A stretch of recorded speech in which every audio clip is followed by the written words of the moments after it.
एक औरत को आखिर क्या चाहिए होता है। राजा हर्षवर्धन युद्ध में हार गए। हथकड़ियों में जीते हुए पड़ोसी राजा के सम्मुख पेश किए गए। पड़ोसी देश का राजा अपनी जीत से प्रसन्न था और उसने हर्षवर्धन के सम्मुख एक प्रस्ताव रखा। यदि तुम एक प्रश्न का जवाब हमें लाकर दे दोगे तो हम तुम्हारा राज्य लौटा देंगे, अन्यथा उम्र कैद के लिए तैयार रहे। प्रश्न है, एक स्त्री को सचमुच क्या चाहिए होता है? इसके लिए तुम्हारे पास 1 महीना का समय है।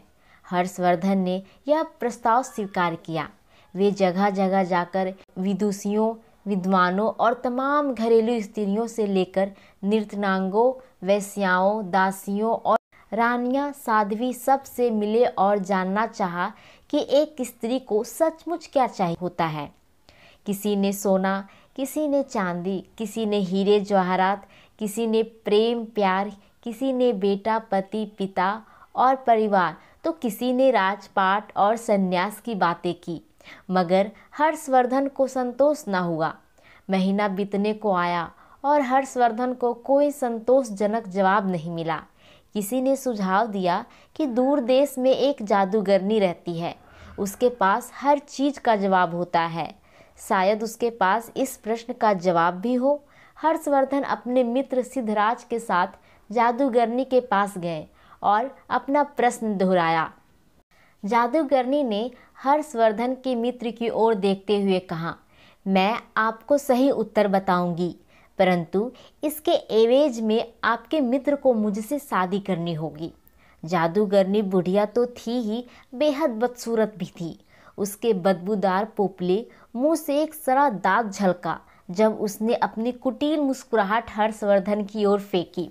हर्षवर्धन ने अपने मित्र को परेशानी में नहीं डालने के खातिर मना कर दिया। सिद्धराज ने एक बात नहीं सुनी और अपने मित्र के जीवन के खातिर जादूगरनी से विवाह को तैयार हो गया। तब जादूगरनी ने उत्तर बताया, स्त्रियां स्वयं निर्णय लेने में आत्मनिर्भर बनना चाहती है। यह उत्तर हर्षवर्धन को कुछ जमा। पड़ोसी राज्य के राजा ने भी इसे स्वीकार कर लिया और उसने हर्षवर्धन को उसका राज्य लौटा दिया। इधर जादूगरनी से सिद्धराज का विवाह हो गया। जादूगरनी ने मधुरात्रि को अपने पति से कहा, चूंकि तुम्हारा हृदय पवित्र है और अपने मित्र के लिए तुमने कुर्बानी दी है, अतः मैं 24 घंटे में 12 घंटे तो रूपसी के रूप में रहूंगी और बाकी के 12 घंटे अपने सही रूप में। बताओ तुम्हें क्या पसंद है? सिद्धराज ने कहा, प्रिय, यह निर्णय तुम्हें ही करना है।